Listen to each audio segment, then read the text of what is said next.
We're talking ball with Tom Vanderford about Ole Miss and fall camp next on the Locked On Ole Miss podcast.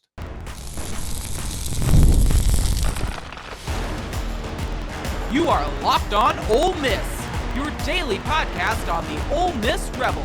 Part of the Locked On Podcast Network, your team every day. Welcome to the Locked On Ole Miss podcast. I am your host, Steven Willis, and we will bring in Tom Vanderford to talk fall camp and his thoughts. Coming up in just a second, we're going to speak with the mayor of Corinth. Thank you for making Locked On Ole Miss your first listen every day, and please give us a like, subscribe to the channel, please, and of course, comment on your way out. Today's episode is brought to you by FanDuel. Right now, new customers can get $150 in bonus bets when that first $5 bet wins. That is FanDuel. All right, so let's bring in Tom Vanderford. Tom, I'm pretty excited, man. This has been a fun camp so far. It's nice when you have a good network in hand and people giving you information all over the place. And it honestly felt like back in the day, whenever I was in Oxford, that kind of happened again. So many people reaching out of what was going on. And the first thing that you notice is Lane Kiffin really likes this team.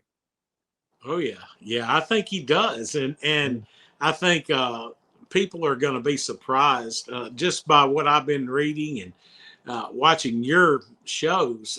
Looks like the offensive line's gelling. Looks like the defensive backfield's making strides. And those were my two biggest concerns. Yeah, and, it's always a double-edged sword when you're in a camp situation. When somebody's doing something well, that means that somebody on the other side messed up. So when you throw the ball and it's incomplete, is it because the defensive back is good or the wide receiver dropped the pass? And that's kind of the dynamic at play in fall camp in those situations. But the thing that we've noticed is names starting to rise up in the back. Nick Cole apparently has been balling this whole camp. As far as trying really hard. And that's kind of an exciting thing to see happen. Listen, Lane Kiffin had A.J. Finley. That's a guy out of high school. I think he was from Mobile, Alabama. Then he went to Trey Washington, another guy out of high school. Lane Kiffin has never had a transfer to play free safety. And now all of a sudden, Nick Cole is the name that is playing back there in the back of that defense. Yeah, and I wasn't even thinking of Nick. I thought he'd be a good depth piece this year, but I wasn't even thinking. But yeah, he's been with us, since his freshman year. So I'm glad to see that. Yeah, I think I saw a tweet or a post or something by Chuck Rounsaville, formerly of the Ole Miss Spirit. It said that Ole Miss has like 4 players that are seniors and they have 4 players that are juniors that stayed with them from high school. Everybody else in those classifications are new type transfer players. Mm-hmm. And that is interesting in this new era of football because Ole Miss is a upperclassman dominant team, honestly, if you want to look at it. But the numbers of players that they recruited from high school are not very high. No, and until the NIL landscape changes, I don't think you'll see much of a difference. Now, if they start handcuffing NIL, he may do some more of that. But, his philosophy, and we've talked about it many a times, is, why take a chance on a high school kid when you can get a kid that's proved himself that you can just plug and play. So, it's the same way with the JUCOs, man. Used to, rosters would be loaded with JUCOs, and unless you're just unbelievable, you're not going to get an offer. Yeah. Whenever, and I'm pretty much right on this one, and nobody will admit I'm right because it's literally attacking the media, and the media is not going to come back. The transfer portal, they need the high school portal to be the dominant area of recruiting because it has become its own financial ecosystem. So many people make their livings off of high school recruiting. Yep. The transfer portal coming in, that's a threat to that. There's going to be a little bit of pushback. So when these sites like On3 or 247 or Rivals at that time come in and talk about, hey, he wants to be more of a high school recruitment, and they're going to say that over and over and over again, so it is believed. The reality of it is, though, people are just so financially incentivized for that market, for that way of recruiting to be the dominant one, that they don't necessarily give the transfer portal a chance because of the financial, bath they would take, honestly, if that makes sense.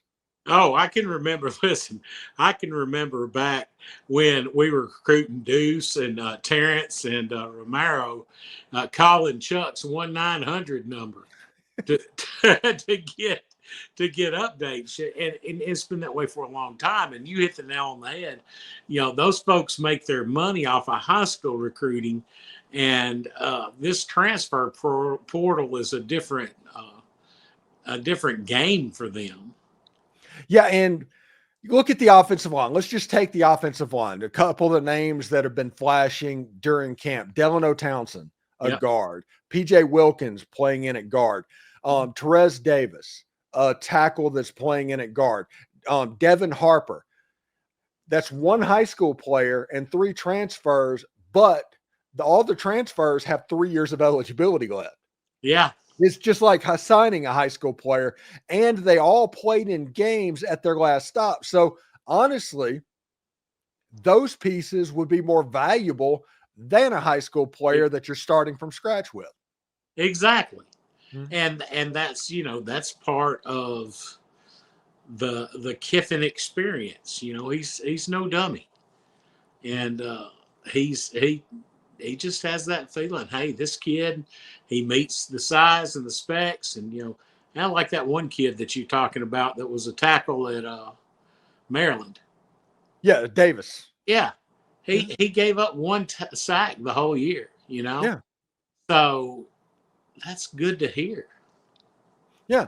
It's just a weird thing. And there's a difference. And the stigma goes back to where transfer players before the transfer portal, they were, blacklisted, blackballed, whatever you want to look at it. There had to be something wrong with that player if they left that school. That isn't the case anymore. Exactly. And Ole Miss has a decent number of players to where they can construct that offensive line in a certain way. And that includes transfers and high school player. Connor Hawes, according to On3, is having a pretty good camp this season. When you look at Devin Harper, we talked about him a little bit ago. Mix those with the transfer players that came in who played, all 3 of them as true freshmen a year ago. You can see that Ole Miss has a nice little foundation built for the future of that offensive line. Yes. And I think we'll have the best overall offensive line we've had in years. I really do. All right, when we come back, we will start talking about the defensive side of the ball with the mayor of Corinth, Mr. Tom Vanderford.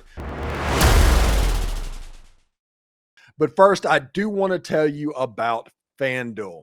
Summer sports are in full swing, and whether you're about the baseball under the lights, the golf on the green, or high-stakes soccer action, FanDuel is the best way to make every game even more exciting. You're already following the action. Why not pump it up just a little bit, make it a little bit more thrilling?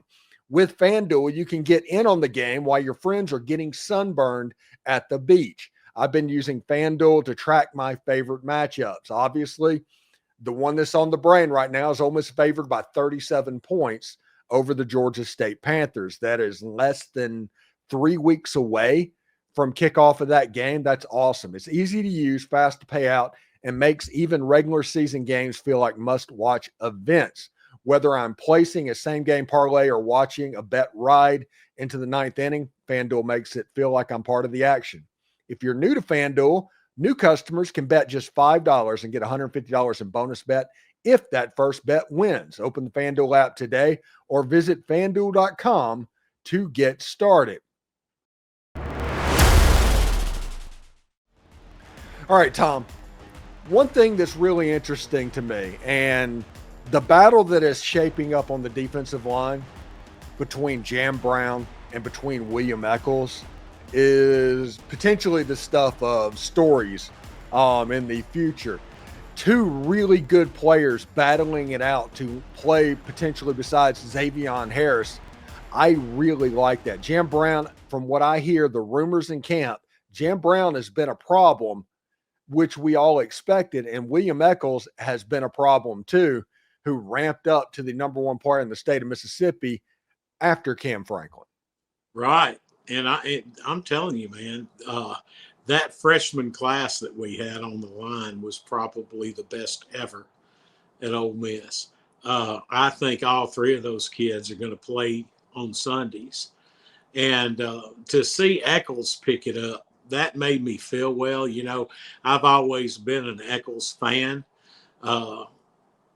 So it's good to see it because you have to have depth there too. So it's good to see that if one of them needs a breather, you can put the other one in. So competition breeds success. So I am definitely looking forward to having a good defensive line again this year. I think, in the words of Corso, better than the experts think. Right. And if you have that good defensive line, and I talk about on the podcast all the time about Xzavian Harris and whoever lines up at the other tackle, they need to demand double teams. If your defensive line can demand those double teams, it is going to make your linebackers and your defensive back better. Your whole back seven of the defense is going to become a better version of themselves because of those double teams. If they can do that, Taj Chambers, Jaden Yates, Andrew Jones playing beside TJ Daugherty, or Chucky Mullins winner Tyler Banks, the linebackers are probably going to be in good shape. I think the linebackers can be at least on par with last season. I agree. I think we've got good depth at linebacker. We've got some good linebacker talent. We've got a lot of experience back there.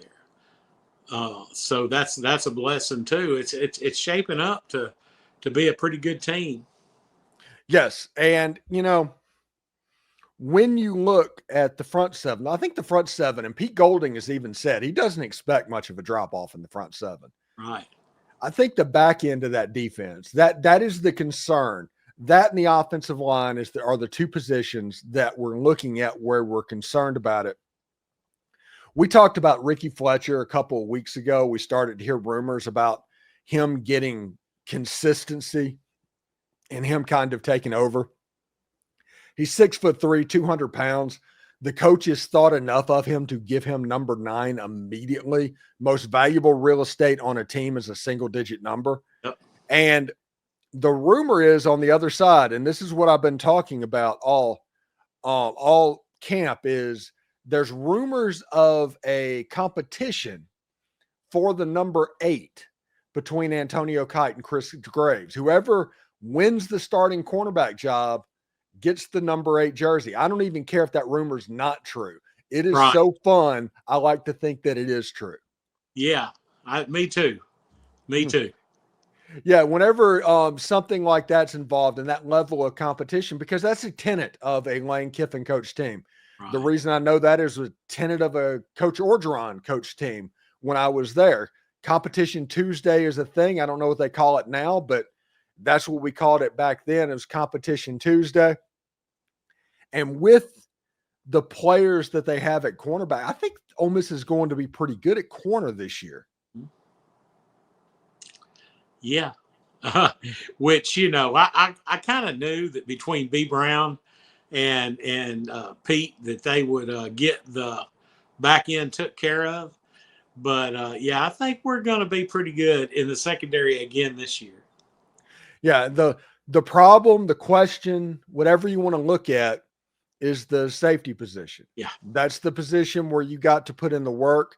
They moved Jalen Braxton from corner, who was brought in. Everybody thought, if you looked on every video, every article, they talked about him being the replacement for Trey Amos. Jalen Braxton moving to free safety in that position that Nick Call is starting in. I think the coaching staff wants Jalen Braxton to take that job. He has so much talent. He was freshman All SEC as a true freshman. He's injured most of last year. I think that is what they want there. The other positions, the Wydette Williams, Sage Ryan, Kapina Gushikin, those positions, it's going to be interesting. And Gushikin was in a press situation on Thursday, I think, or Wednesday. And everybody said he's kind of slight his hand, but he's a true box safety. He is somebody the closer to the line of scrimmage, the more and better he performs. Yeah. I'm curious to see what this defense is going to look like. Pete Golding is an expert of getting pass rushing off the edge, but these box safeties, I want to see whenever you have a true box safety, how are they going to use him? That's a big question for me. Yeah, exactly. You know, we've known in the past, especially with Durkin's defense, he always had a box safety up high. But I think that we're going to be pretty good. I just, like I said again, we've got too many good football minds on the defensive side of the ball, coaching-wise, and I think they'll have them ready. All right, before we get out of here, we're less than 3 weeks away from the kickoff against the Georgia State Panthers. Give me a couple of signs. Give me a sign on offense and a sign on defense that you want to see in that first game. Well, simply the sign on offense, I want to make sure we can run the ball. Yeah, running the ball opens up, takes the pressure off of number 13, and something we weren't able to do consistently last year. So running the ball is what I want to see on offense. And on defense, I really think we can stop the run. So I want to see how our secondary handles any passing game that they might have. All right, Tom Vanderford, thank you for joining us. What do you got going on this weekend, buddy? Oh, man, I don't know it. Just I'm fixing to go to the dentist, get my teeth cleaned, and then I'm going to relax the rest of the weekend. All right. Thank you very much, Tom, and we'll talk to you next week, bud. Yes, sir. All right, Tom Vanderford, the mayor of Corinth, thank you for making the Locked On Ole Miss podcast your go-to source for Ole Miss sports. We pride ourselves on offering the most complete perspectives, which is why we are the front door of Ole Miss. If you don't believe me, Google Ole Miss podcast. We're all over that page. Don't forget to subscribe to this YouTube channel, like and comment on the video. It helps the show, and it is completely free. Your support means the world to us. For your second listen, check out the Portal Show. Brian Smith has the latest rumors, portal entries, and signings. Be the most informed fan on the rapid changes to the college football landscape. Find the Portal on YouTube or wherever you listen to podcasts. Hotty toddy, everybody. And remember, analytics is just the old English word that means bad football. We'll see you tomorrow.